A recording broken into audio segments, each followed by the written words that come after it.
Esse webinar será gravado e será depois disponibilizado para todo mundo que se inscreveu e está participando aqui com a gente, tá bom? Tanto o webinar quanto o material utilizado aí pela Renata Libânio, tá bom? Tenham todos um ótimo evento e vamos lá. Renata, agora está com você. Reginaldo também está com você. Reginaldo, acho que quer falar algumas palavras. Sim. Bem, pessoal, bom dia a todos. Meu nome é Reginaldo Soares, eu sou um dos coordenadores do comitê de ESG da ABM, junto com a Bruna Brito. Nesse ano, nós estruturamos uma série de encontros para promover discussões sobre temas estratégicos como ESG, mudanças climáticas, governança e gestão na cadeia de fornecedores. Agradeço à ABM pelo apoio na realização desse evento e a todos os participantes também que estão conosco hoje. A presença e o engajamento de cada um são fundamentais para enriquecer nossas discussões. E agradeço também, em especial, a nossa palestrante convidada, Renata Líbano. Renata atua há mais de 24 anos com conformidade legal, FGI, sustentabilidade, e há 18 anos integra a Ius Natura também, como consultora especializada e referência nacional no tema. Renata, muito obrigado por aceitar o nosso convite. A palavra está com você. Pessoal, muito bom dia, né? É um prazer estar com vocês aqui hoje para falar de um tema tão relevante, né? Que é a gestão de riscos na cadeia de fornecedores. Queria iniciar aqui, né? Fazendo um agradecimento ao ABM, né, pelo convite, também ao Reginaldo, né? Do Grupo Cobra, né? Que é cliente da USE, né? E também fez essa ponte.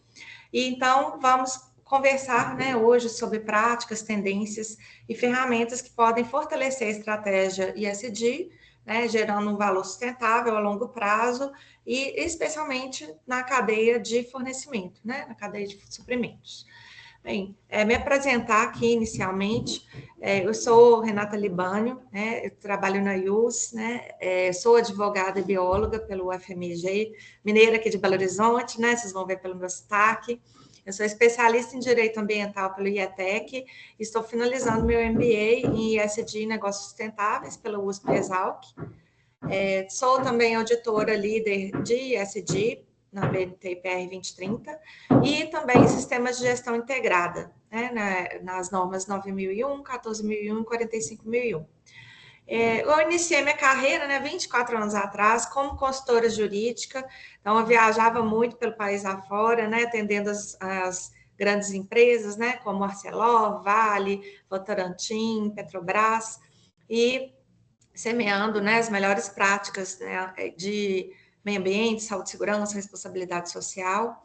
E fiz uma carreira aqui na IUS, né? Comecei como consultora, depois acabei atuando como gestora de contas estratégicas, também gerente de sucesso do cliente, experiência do cliente, e desde 2023 eu lidero as áreas técnicas da IUS, como diretora de operações e consultoria.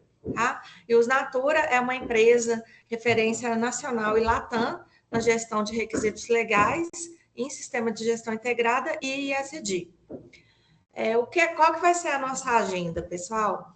Nós vamos passar hoje, então, por conceitos básicos relativos à gestão de fornecedores. Por que é importante a gente olhar para esse tema de forma estratégica? Quais são os riscos associados a essa gestão de fornecedores?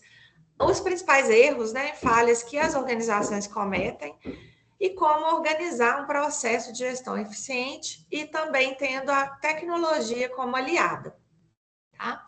Então, a gente começa aqui, né, pelo alicerce, né, por definições fundamentais para entender a gestão dos fornecedores e nada, né, mais básico que a gente entender o que consiste essa gestão. Então, quando a gente fala de gestão de fornecedores, estamos tratando do conjunto de práticas que são usadas pelos diversos tipos de organizações, sejam com fins lucrativos ou sem fins lucrativos, para selecionar um fornecedor, formalizar a contratação, desenvolver esse fornecedor, né, acompanhar também as entregas e desses, né, de fornecedores que fornecem produtos, serviços ou matéria-prima. Então, esse processo existe para que a gente consiga garantir alguns parâmetros básicos, né, como qualidade, preço, né, porque as empresas precisam ser competitivas, então o olhar para o custo é importante. Também garantir prazo de entrega e também a sustentabilidade, né, que tem sido cada vez mais exigida, né, pela sociedade, pelos investidores e acionistas, em relação à atuação das organizações. Então, a cadeia de fornecedores integra a cadeia de valor, que é um conceito mais amplo, né? Que significa, não é, a sequência completa de atividades ou partes que vão fornecer ou receber valor para as organizações na forma de produtos ou serviços. Então, na cadeia de valor, a gente vai ter as partes que fornecem valor e que recebem valor. No caso dos fornecedores, são partes que fornecem valor. Então, especificamente, né, os fornecedores integram a cadeia de suprimentos, que compõe essa cadeia de valor. Né? A cadeia de suprimentos significa a sequência de atividades ou partes que fornecem bens ou serviços para a organização. Esses dois conceitos estão na BNT PR 2030, parte 1, que é um documento normativo expedido pela BNT, que traz diretrizes para a implantação do ESG nas organizações. Então, a cadeia de suprimentos envolve, né, uma parte que é o upstream, que significam os fornecedores que estão antes da operação da organização. Então, eles fornecem matéria-prima, insumos, também serviços que vão alimentar a organização. E temos a cadeia downstream, que é a cadeia de distribuição, logística e entrega ao cliente final. Então, quando estamos falando de gestão de fornecedores, a gente tem que pensar nessas duas esferas, né? Nessas duas dimensões, upstream e downstream. E, então, a gente viu, né, o conceito, mas por que a gente precisa fazer a gestão de fornecedores? Né? Qual que é a relevância disso para o negócio? Então, já falamos, né, do atendimento à qualidade, ao preço, ao prazo de entrega, e isso tudo garante, né, também uma confiabilidade para a operação daquela organização. Né? Ela precisa executar um planejamento, e os fornecedores são críticos para isso. Precisamos também olhar para a conformidade legal, porque, como a gente vai ver mais à frente, a legislação brasileira prevê a corresponsabilidade pela contratação, né, de fornecedores em muitos aspectos, tanto na esfera ambiental, na trabalhista, também na esfera de anticorrupção. Então, é muito importante exigir, né, os requisitos básicos, né, em termos de legislação. Além disso, também é super relevante avaliar a capacidade de atendimento de um fornecedor, especialmente quando ele é mais crítico para a operação. Como eu falei, né, a sociedade vem cobrando cada vez mais que as empresas tenham uma atuação mais responsável. E os fornecedores impactam diretamente na sustentabilidade, né, e na redução de riscos das organizações. E, por fim, né, isso tudo vai também se comunicar com a satisfação dos clientes. Então, para a gente fazer uma boa gestão de fornecedores, é essencial que tenhamos uma atuação orquestrada de diversos setores das organizações. Então, tudo começa lá no compras, né? O setor de suprimentos ou compras, que geralmente faz essa linha de frente com os fornecedores, né? Fazendo a seleção daqueles que estão aptos a ser contratados, a negociação dos termos do contrato e efetiva essa contratação. Já o setor de logística, que ele existe em algumas organizações, ele garante, né, que tudo esteja no local adequado, né, no momento adequado. Então, ele cuida do planejamento, distribuição e controle de fluxos. Já o supply chain existe normalmente em organizações que têm um grande volume, né, de compras, estoques e distribuição. Então, são empresas que precisam ter uma gestão orquestrada dessa cadeia de abastecimento, né, de forma mais integral. O sistema de gestão integrada, né, ele precisa participar da gestão de fornecedores, porque as normas, né, ISO, né, 9001, 14001 e 45001, regulamentam, né, como deve ser feita essa gestão, né, dos fornecedores. Essa gestão é crítica para o SGI.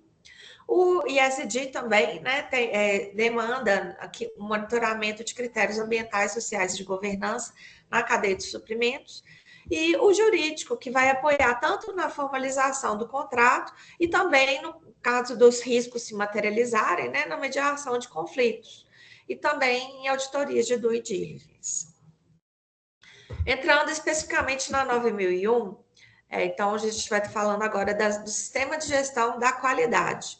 Os fornecedores são críticos para a qualidade, né? Porque sem isso a gente não consegue garantir um controle adequado, né? De processos, de produtos, né? E de serviços que são providos pela organização e muitas vezes a organização contrata, né, esses serviços externamente. Então, essa gestão é essencial para padronização, para conformidade, para reduzir falhas, para continuidade operacional e para satisfação dos clientes.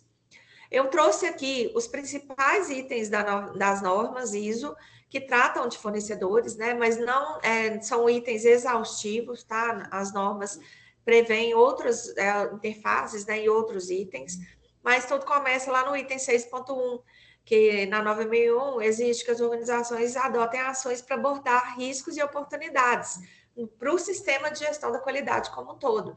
Então, nessa análise, as organizações precisam também incluir os fornecedores, porque eles podem representar riscos significativos, assim como gerar oportunidades.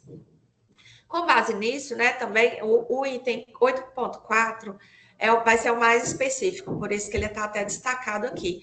Então, nele está previsto o controle de processos, produtos e serviços providos externamente. Então, a 9.001 não diz como a organização precisa fazer essa gestão, mas ela diz que a organização precisa estabelecer critérios para selecionar fornecedores, para fazer a avaliação e a reavaliação deles. E no item 9.1, já prevê a exigência do monitoramento, medição, análise e avaliação dessa cadeia de fornecimentos. Na 14.001, gente, desculpa, tá com uma obra aqui, tá? Infelizmente, vocês devem, não sei se vocês estão ouvindo aí, mas vocês me desculpem que de vez em quando tá dando um barulho aqui. Bem, na ISO 14.001 também, né, que é a norma que trata do sistema de gestão ambiental, a gestão de fornecedores também é crítica. Isso também, novamente, né, principais cláusulas, eu destaquei aqui primeiramente a 6.1.2, que prevê que as organizações precisam identificar os aspectos ambientais que são relacionados a impactos, né, ambientais e pelos quais ela possa influenciar ou gerenciar, né? Ela possa ter controle sobre aqueles aspectos. E os fornecedores incluem aqui, porque a ISO 14.001 demanda uma análise de ciclo de vida dos produtos e dos serviços. Então, a gente não olha só para a operação, a gente precisa olhar, né, para o que vem antes na cadeia de valor e também depois daquela operação. E os fornecedores entram nessa análise. Também no item 6.1.3, né, em relação a requisitos legais e outros requisitos, a organização precisa mapear os requisitos legais que precisam ser atendidos por seus fornecedores e cobrar deles esse atendimento. No 8.1, planejamento e controles operacionais, é necessário criar controles para os aspectos ambientais significativos, mesmo que eles sejam ligados aos fornecedores. No 8.2, preparação de resposta a emergências também precisa considerar cenários que envolvam fornecedores, né, quando é necessário. E o 9.1 também, né, monitoramento, medição, análise e avaliação desses fornecedores que estão relacionados a aspectos ambientais significativos. Entrando agora no sistema de gestão de saúde e segurança ocupacional, a ISO 45.001 também vai tratar da gestão de fornecedores, mas aí aqui o foco é controle de riscos, né, de saúde e segurança do trabalho, seja em terceirizados ou contratados. Essa norma, ela distingue, né, o contratado do terceirizado. O contratado é aquele que normalmente opera sob a responsabilidade ali da empresa, né, no ambiente da empresa. Então, esses contratados, eles inclusive geram riscos, podem gerar riscos ou ser afetados por riscos dos ambientes de trabalho da organização. Já os terceirizados, eles envolvem geralmente processos que são completamente terceirizados e que são feitos na gestão da contratada. Então, da mesma forma, né, a empresa precisa olhar para os riscos de saúde e segurança do trabalho, mas aí eles já não têm tanta interface, né, com os processos internos, né? Normalmente esses riscos não se misturam tanto com a operação da organização. E no item 6.1.2, também, né, essa norma exige a identificação de perigos e avaliação de riscos e oportunidades relativos, né, a esses contratados ou terceirizados. Também, da mesma forma, a gente precisa identificar os requisitos legais e outros requisitos que são obrigatórios para os fornecedores e exigir esse atendimento. Comunicar também tanto os riscos quanto esses requisitos que vão ser cobrados, no item 7.4.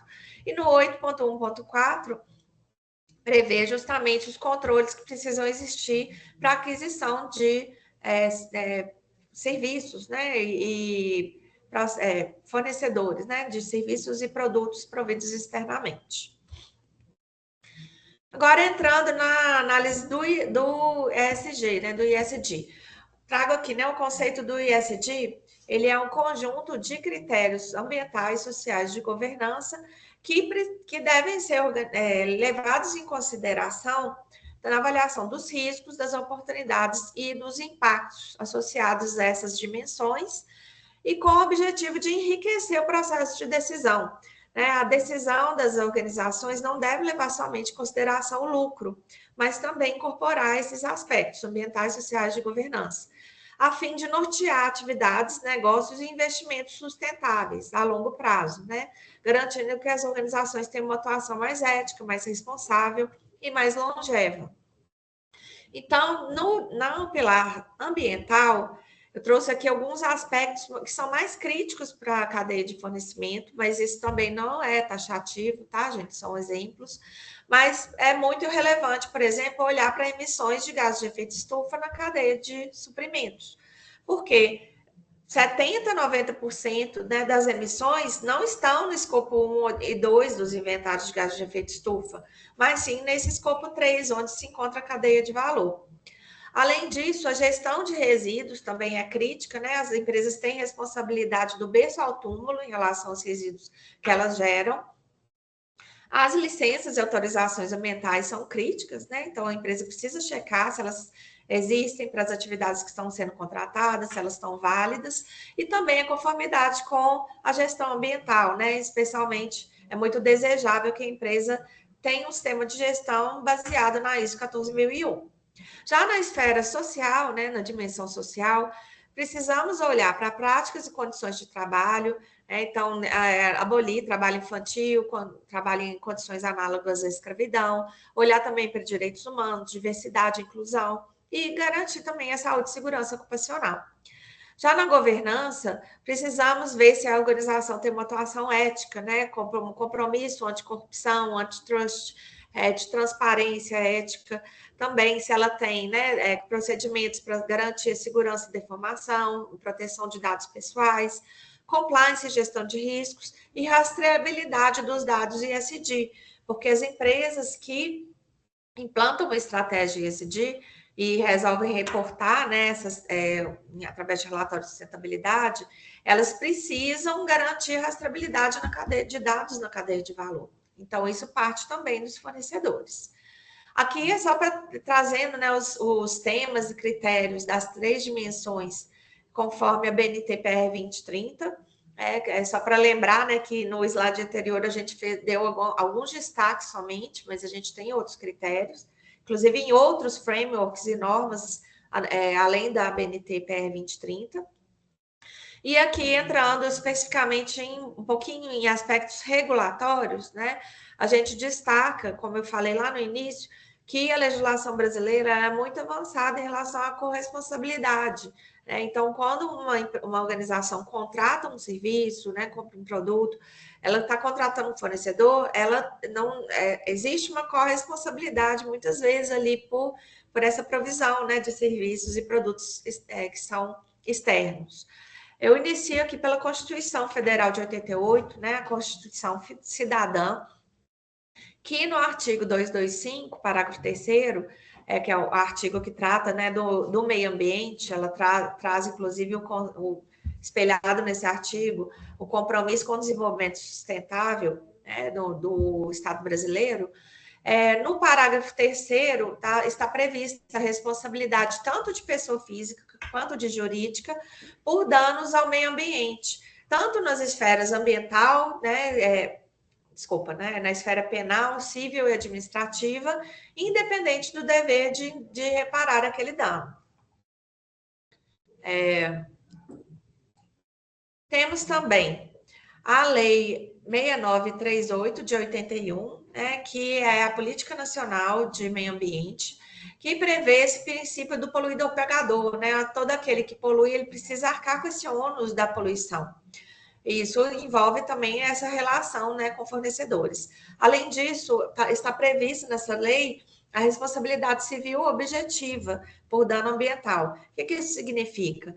Quando acontece um dano ambiental, não é necessário comprovar culpa ou dolo, ou seja, uma negligência, imprudência, imperícia, ou mesmo uma intenção de causar aquele dano. Basta o nexo causal, você provar que teve um nexo de causalidade entre a ação da organização e aquele efeito que causou o dano. Então, isso pode se aplicar diretamente, também em contratações de serviços. A lei 9605, por sua vez, que é a lei de crimes ambientais, ela prevê a responsabilidade penal, tanto da pessoa física quanto da jurídica, por crimes ambientais. Então, isso é uma inovação também da legislação brasileira, porque normalmente não há responsabilidade criminal de pessoa jurídica. E existe, inclusive, uma corresponsabilidade, tanto da pessoa física quanto da jurídica por crimes ambientais, na medida da culpabilidade de cada um que contribuiu para aquele crime. A Lei 12.846 é a Lei Anticorrupção brasileira, ela existe desde 2013, e ela prevê a responsabilidade civil e administrativa objetiva também da organização por atos de corrupção que são praticados em seu nome, ainda que sejam fornecedores, desde que seja no interesse e no benefício exclusivo ou não dessa pessoa jurídica contratante. E essa lei prevê penalidades severíssimas, e na esfera trabalhista, pessoal, a gente tem tanto a CLT, que no artigo 455 prevê uma responsabilidade solidária em contratos de subempreitada trabalhista, e também uma súmula do TST, o Tribunal Superior do Trabalho, 331, que prevê responsabilidade subsidiária do tomador de serviços, quanto às obrigações trabalhistas que não são cumpridas por aquele empregador. Então, vocês veem que não faltam motivos, para a gente ter uma gestão de fornecedores. E entrando nas pressões regulatórias ligadas ao ISD, a gente destaca também tanto a portaria CVM 193 de 2023, quanto a resolução do Banco Central 4.818, que prevê a adoção do padrão ISSB e FRS S1 S2, é um padrão para relatórios de informações financeiras relacionadas à sustentabilidade. Ou seja, as organizações, além de fazer o balanço contábil, financeiro, para dar transparência sobre a gestão financeira, elas precisam também reportar informações ligadas à sustentabilidade. Com relação à empresa de capital aberto, até maio existia essa obrigatoriedade, Teve um retrocesso aí da CVM, hoje essa publicação é voluntária, mas no Banco Central ela é obrigatória para instituições financeiras. Então, isso acaba exigindo que os bancos, na hora de conceder crédito, eles também avaliem aspectos ESG, inclusive a atuação das organizações em relação a seus fornecedores. A lei 14.133 é a nova lei de licitações públicas. Ela também prevê a inclusão de critérios ESG nas contratações pelo poder público e também fomento de compras locais e compras sustentáveis. Então, a empresa que já adota critérios ESG, ela tem uma maior competitividade, nesses contratos públicos. Temos também a Lei 15.042, de 2024, que cria o Sistema Brasileiro de Comércio de Emissões. Na prática, cria o mercado regulado de carbono, que está em fase de regulamentação, Então, como eu falei, né, é muito relevante para a gestão de carbono das organizações, o escopo 3, né, que é onde está a cadeia de valor e onde entram os fornecedores.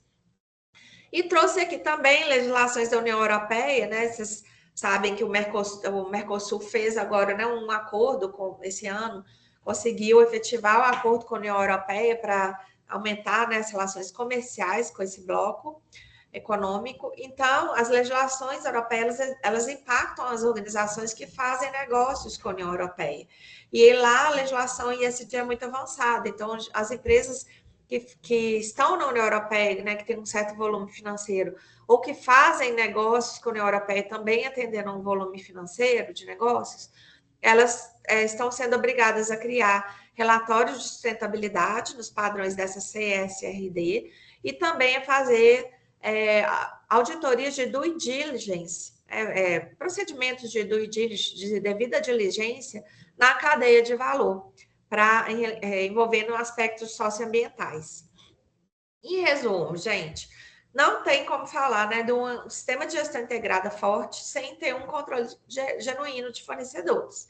Da mesma forma, não tem como falar de estratégia ESG real sem a gente olhar para a cadeia de valor e especificamente a de suprimentos. Vamos passar agora por alguns riscos associados a essa gestão, né?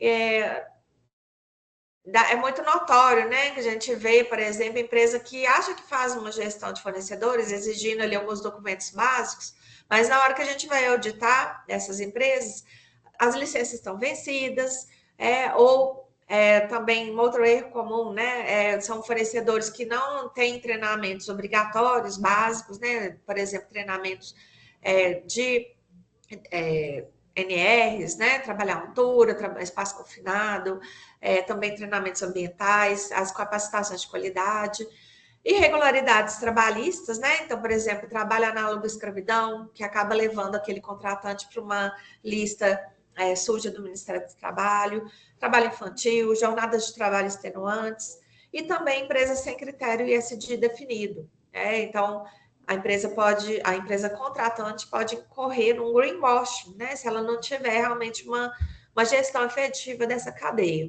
O que é o greenwashing? É a empresa dizer que ela tem uma gestão responsável, sustentável, mas ela não tem lastro para isso, né? Ou ela acaba exacerbando determinados aspectos relativos aos produtos e serviços ligados à sustentabilidade que não tem tanta relevância. Então, isso é o greenwashing. Elas podem, inclusive, sofrer processos judiciais e danos muito relevantes à reputação por esses problemas. Então, em relação a riscos e impactos, a gente destaca aqui, por exemplo, os riscos financeiros. Então, uma má gestão de fornecedores pode gerar perda de contratos, multas severas, né? Processos judiciais, penalidades contratuais, multas também contratuais, restrição de crédito, aumento do custo de capital, como eu falei, né, as instituições financeiras hoje estão olhando para o ISD na hora de avaliar, né, o custo de capital. Dependência excessiva também de um fornecedor, isso pode ser crítico para a organização. Riscos jurídicos e regulatórios, né? Como a gente falou, da corresponsabilidade, né? Então, responsabilidade por dano ambiental, trabalhista, civil, por questões de corrupção, de suborno, embargos de interdições, riscos operacionais, né? Então, opção de atividades, paralisação produtiva, perda de qualidade, riscos reputacionais, perda de confiança, o greenwashing que a gente falou, exposição negativa na mídia e não conformidades e perda de certificação, né? Sejam nas diversas normas, né, que as empresas podem implantar, ou um desempenho, né, ruim nas auditorias. Então, gestão de fornecedores não é burocracia, é uma proteção do negócio, é redução de risco. E onde que são, né, os erros e ineficiências mais comuns? Então, primeiramente, né, a gente destaca a falta de padronização ou falta de clareza em relação aos critérios que são adotados, tanto para seleção, para avaliação, reavaliação, né, dos fornecedores, ou mesmo critérios obsoletos. Então, por exemplo, eu exigir algum documento que hoje não é mais válido, né, não é mais exigível pela legislação. Além disso, falta de classificação de riscos adequada, né, ou mesmo nem é feita essa classificação, isso dificulta na priorização, né, e também da determinação desses controles que vão ser exigidos, que isso varia com risco. A ausência de monitoramento contínuo. Exigir uma documentação lá no início do contrato, mas eu passo o contrato todo sem olhar novamente para aquela documentação, ou mesmo eu não faço controle de qualidade. Monitoramento manual, né? Aquela famosa planilha, né? Que fica ali, né? Descentralizada ou desatualizada. Isso traz também risco para essa gestão.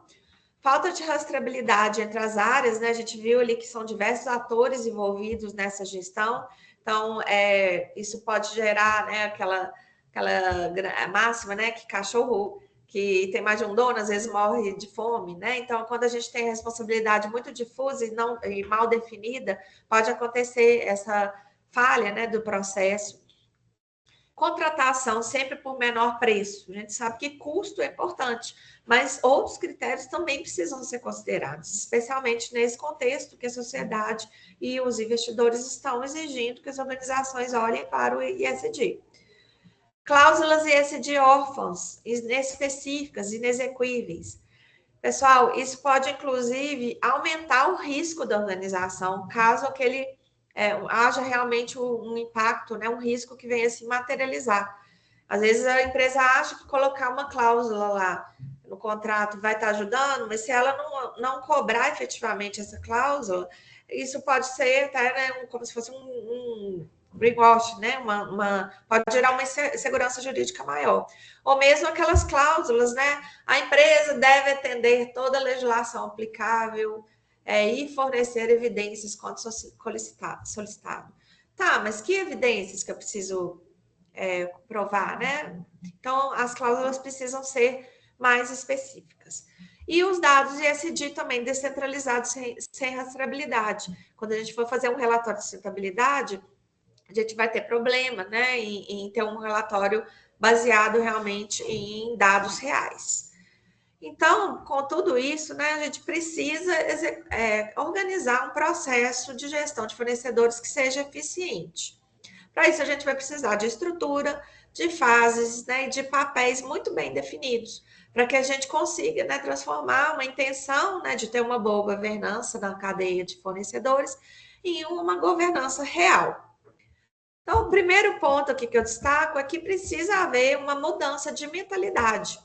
A gente precisa sair de uma mentalidade de apenas fazer controle documental, né, com checklists de documentos, uma gestão reativa, para uma gestão de riscos e oportunidades na cadeia de suprimentos.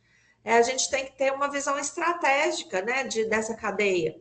Como, inclusive, a gente pode engajar essa cadeia para que ela possa ser mais comprometida com o ESG, para que a gente possa desenvolver nossos parceiros, para que a gente possa trazer esses parceiros, né, para realmente ter uma parceria que seja ganha, né, 3 vezes ganha, né, ganha para quem contrata, para o contratado e para a sociedade. Então, essa é a virada de chave que precisa acontecer, que é mais importante. A gente dividiu aqui, né, o processo em 6 fases, né? Então, o primeiro ponto é a gente ter os critérios claros, né? Tanto para definir a criticidade dos fornecedores de acordo com o volume do contrato, com o tipo de atividade, com o histórico, né, daquele fornecedor. Também critérios para seleção, ou seja, é você fazer aquele funil de quem você vai contratar, né? Então, ali no funil você vai colocar alguns requisitos básicos, né? Não necessariamente só básicos, né, gente? Mas o que não pode faltar ali para contratar aquele fornecedor.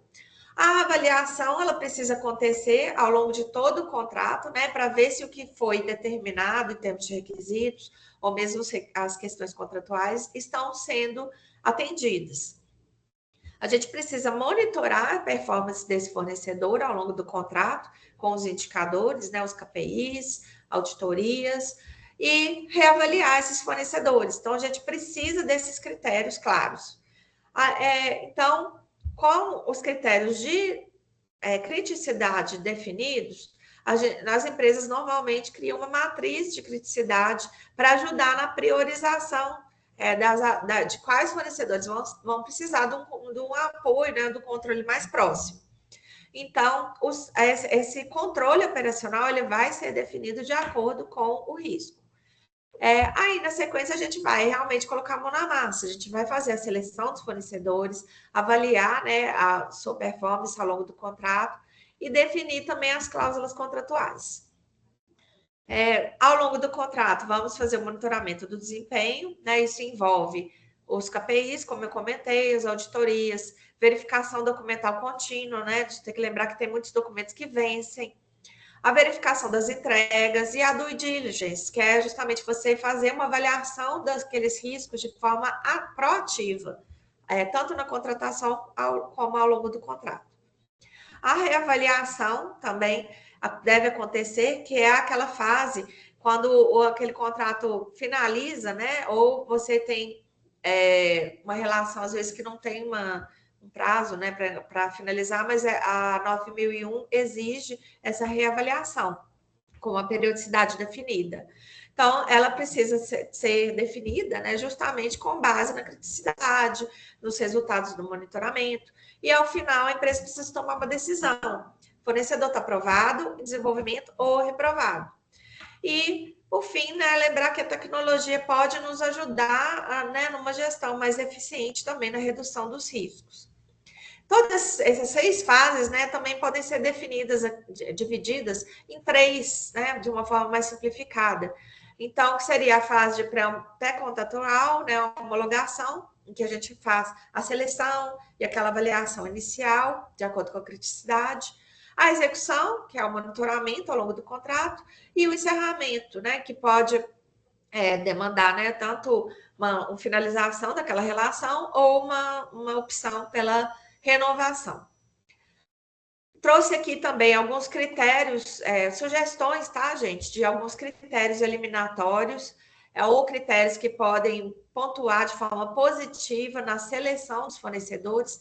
Então, como exemplos, né, de critérios eliminatórios. A empresa está na lista suja de trabalho análogo à escravidão, ela ter embargo, né, ativo para prova ambiental, ter certidões positivas, né, seja trabalhista, de débitos tributários, não ter licença, não ter auto de vistoria do Corpo de Bombeiros, ter condenação por corrupção nos últimos 5 anos. E critérios que pontuam positivamente. Ter um sistema de gestão, né, se for certificado, pontua até mais. Histórico de entregas no prazo, ter um canal de denúncias ativos, etc. E aqui também um exemplo de matriz de criticidade, né? Então, a gente vai olhar para critérios, por exemplo, né? Como valor do contrato, impacto socioambiental, a exposição reputacional que aquele contrato pode determinar para aquela contratante, histórico de conformidade e capacidade de governança.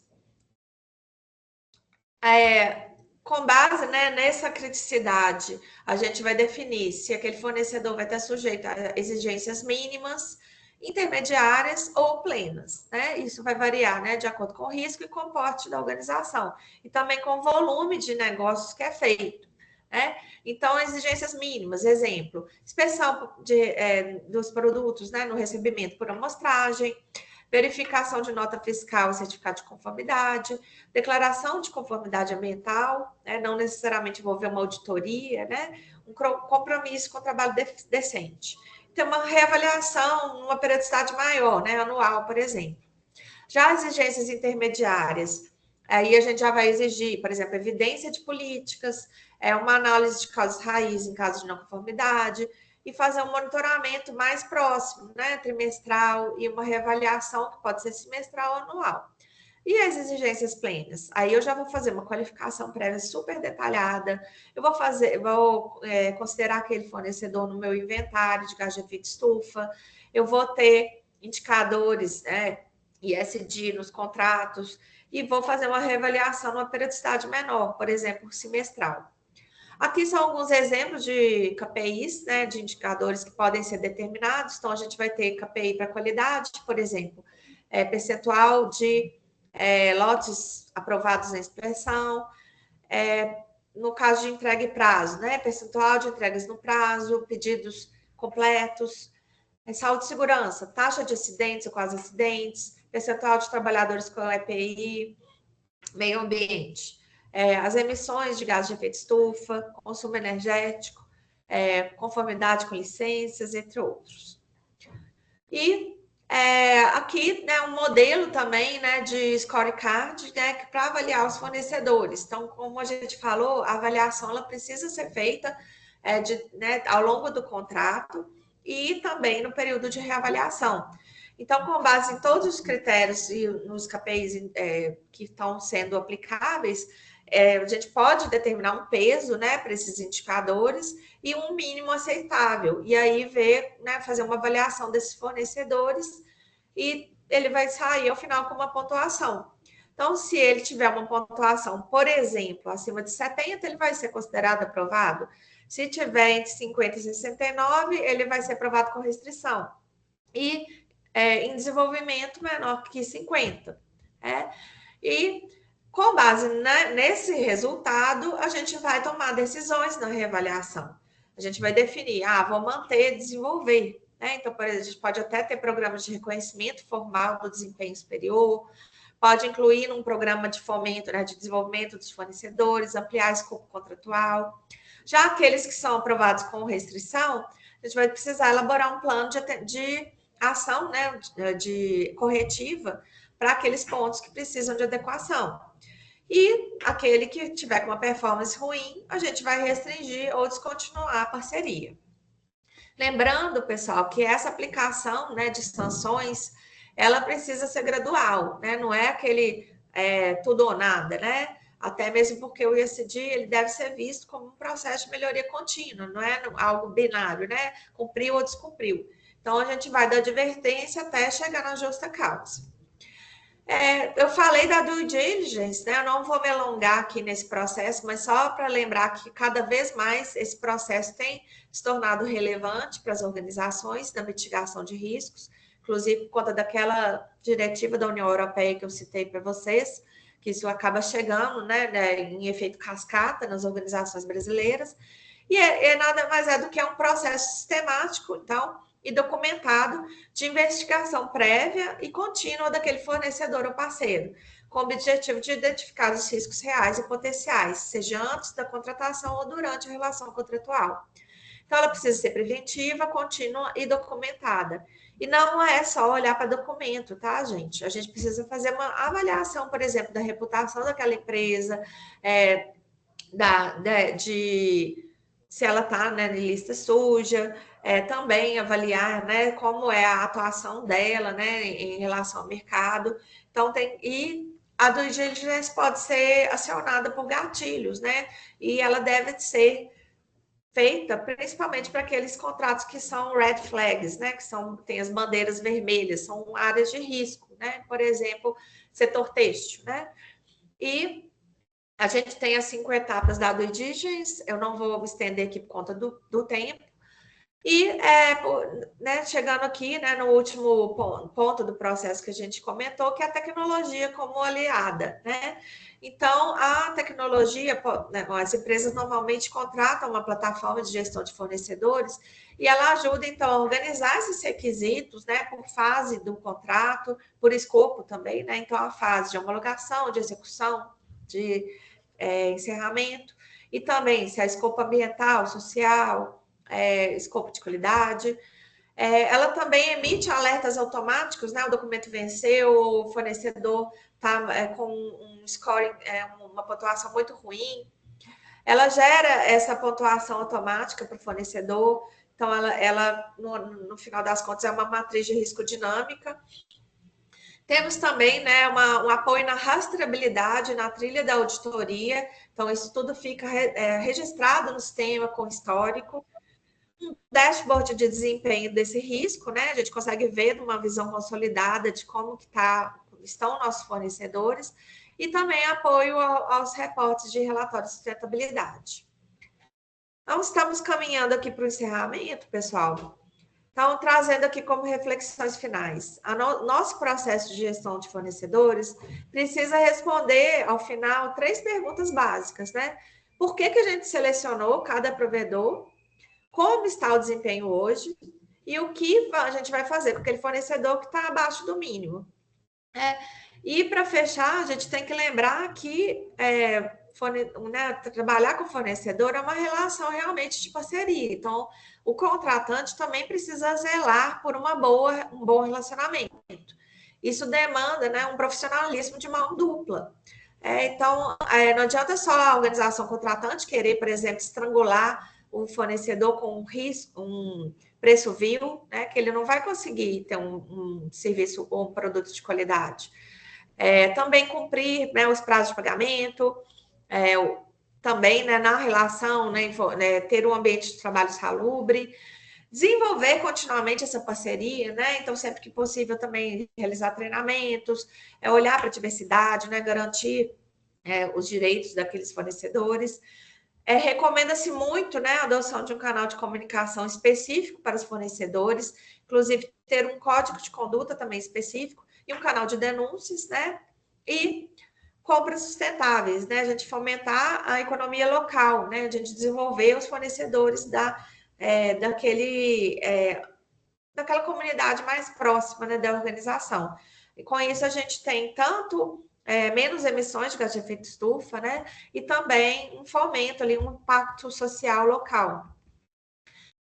Aqui, só para finalizar, né, eu convido vocês a conhecer nossa plataforma de gestão de fornecedores, o portal IUS. É uma plataforma que nasceu com essa funcionalidade, né, de fazer gestão dos fornecedores, mas em breve também vai ter funcionalidades para controle de equipamentos e de colaboradores. Então, vou deixar aqui esse QR Code, que vocês podem depois solicitar uma demonstração sem compromissos. E, por fim, agradeço muita atenção, tá? E faço um convite para vocês nos seguirem nas redes sociais. A IUS tem um blog com muitos artigos sobre ESG. Então, a gente está sempre publicando novos artigos semanalmente, né? Trazendo os temas mais relevantes. Também as nossas redes sociais. E acompanhar lá no nosso canal de YouTube. A gente faz lives semanalmente, sempre trazendo temas, né, tanto de conformidade legal, de SGI e do ISD, tá? Deixo também meu LinkedIn, para quem quiser, né, manter o contato, e agora passo a palavra, né, para vocês, né, se vocês tiverem alguma dúvida, quiserem fazer algum comentário. Renata, um caso recente de greenwash também foi o da Gol, né? Que realizou aí uma série de campanhas que promoviam voos com emissões compensadas, mas no fim não fornecia dados transparentes, que acabou resultando numa condenação e indenização, né, de 5 milhões. É algo que aconteceu recentemente, está aí na mídia. Sim, excelente lembrança, Reginaldo. Você vê que não é uma organização super grande, né? E estava com uma. Não bastam boas intenções, né? A gente, quando lança algo, né, algum produto, um serviço que se diz sustentável, a gente precisa ter essa rastreabilidade. E aí, a gente está, nesse exemplo que você trouxe, até ilustra mesmo a cadeia de fornecimentos, porque eles precisavam comprar créditos de carbono para fazer essa neutralização das emissões, né? E os créditos de carbono estão na cadeia de suprimentos, né? Para prover um serviço. E eles não tinham essa rastreabilidade. Então, olha como isso certamente vai gerar, né, danos significativos à reputação da Gol, né? Está tendo muita repercussão disso na mídia. A gente tem também casos recentes, né, de empresas que também estão aí dentro do ESG, né, por serem, por exemplo, terem carros eletrificados, por exemplo, né, que ajudam a emitir menos gás de efeito estufa, mas que foram envolvidos em escândalos de contrato análogo, de trabalho análogo à escravidão, por exemplo. Então, a gente tem que ter muito cuidado, né? E esse caso que eu estou trazendo era uma obra, né, que foi contratada em nome dessa organização e os trabalhadores lá da construção elas estavam em condições análogas à escravidão. Isso acabou ensejando a entrada dessa empresa nessa lista suja do Ministério do Trabalho. Então, isso faz com que, muitas vezes, contratos, né, de cessão de crédito, por exemplo, sejam rescindidos, ou o crédito que a empresa tomou, né, com algum compromisso ESG, ele deixa de ter aquela condição diferenciada, né? E aí aumenta o custo de capital, sem contar em questões, né? O risco jurídico, né? Que a gente comentou aqui já na live. Mais alguém tem alguma dúvida? Pessoal, queria trazer algum comentário? Ô, Renata, eu não queria trazer um comentário, eu queria só trazer um comentário, né? Não é nenhuma dúvida, né? Primeiro, dar os parabéns para você aí, porque foi um webinar assim muito esclarecedor, é um tema que é muito relevante para a maioria das empresas, a questão da gestão, né, de fornecedores, e a gestão de riscos, né? No ESG é algo que impacta muito. Você falou, mencionou em algum momento do webinar a questão do painel de denúncias, né? Que vai ser agora uma coisa, vai ter uma obrigatoriedade, inclusive a ABM vai promover um webinar tratando desse tema, dessa obrigatoriedade dessa parte das denúncias. E eu queria, a Simone tem, eu acho que alguma pergunta para você, mas eu queria entender com você se hoje a gente tem alguma IA que pode nos auxiliar nessa gestão de fornecedores e atendimento das relações de ESG. Olha, existem plataformas que já usam IA para validar, né, a documentação, por exemplo, que é carregada. Então, Tá. aqui na IUS, né, nesse próprio portal IUS, a gente está trabalhando para isso. Por enquanto, a gente ainda não tem essa IA embarcada, né? Mas é importante trazer sempre, né, até um conceito da indústria 5.0, de que a gente está, né, na indústria 4.0, a gente usou muito da tecnologia como aliada, mas a gente agora está no contexto de indústria 5.0, que a gente entende que a tecnologia é essencial, né? Não tem como deixar de usar, inclusive a inteligência artificial, mas a gente precisa muito do humano também, né? De validar e ter um senso crítico ali em relação ao que a IA está trazendo. E também muito cuidado, né, com vieses, né, que a IA pode conter. Então, a gente mesmo aqui internamente, né, vem trabalhando para escalar a nossa análise, né, de dados dentro dessa plataforma através da IA, mas a gente sempre vai contar ali com o humano também, né, apoiando nessa análise.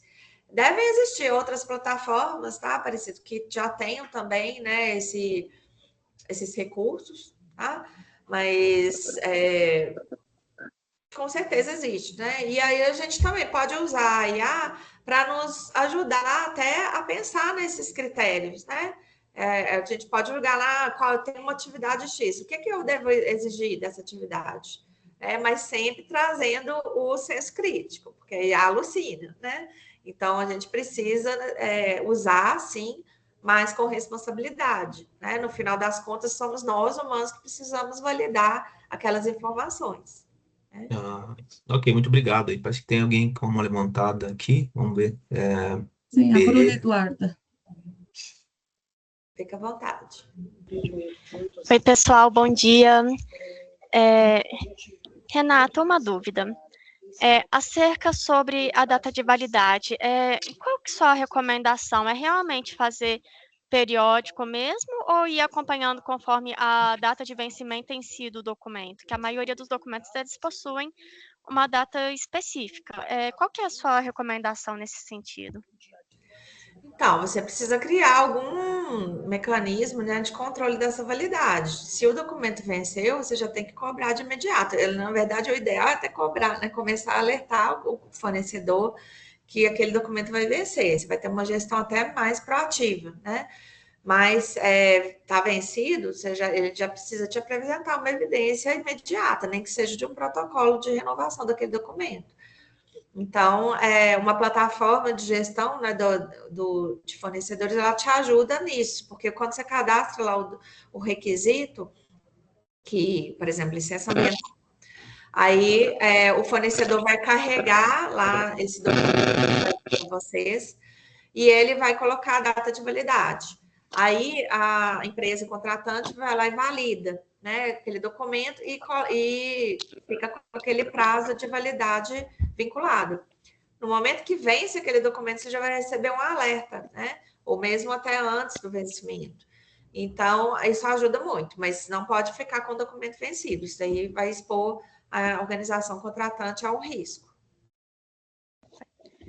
Não, entendi. Muito obrigada, viu, pela explicação. De nada, imagina. O que nunca pode acontecer é a gente ter o documento lá na pastinha, né? E não lembrar dele, né? E só quando tem auditoria, né? A gente vai lá e olha para ver se está atualizado. Então, hoje em dia tem muitos recursos, até mesmo quem não tem, né? Quando, às vezes, uma estrutura para contratar um software, consegue fazer, né? Isso de outras formas, né? Mas é muito importante ter uma gestão proativa. Mais alguém, pessoal?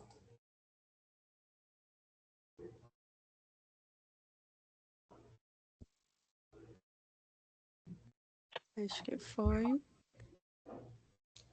Tenho vários elogios aqui a você, Renata. Não sei se você está conseguindo visualizar, mas acho que o pessoal adorou, assim, o tema, né?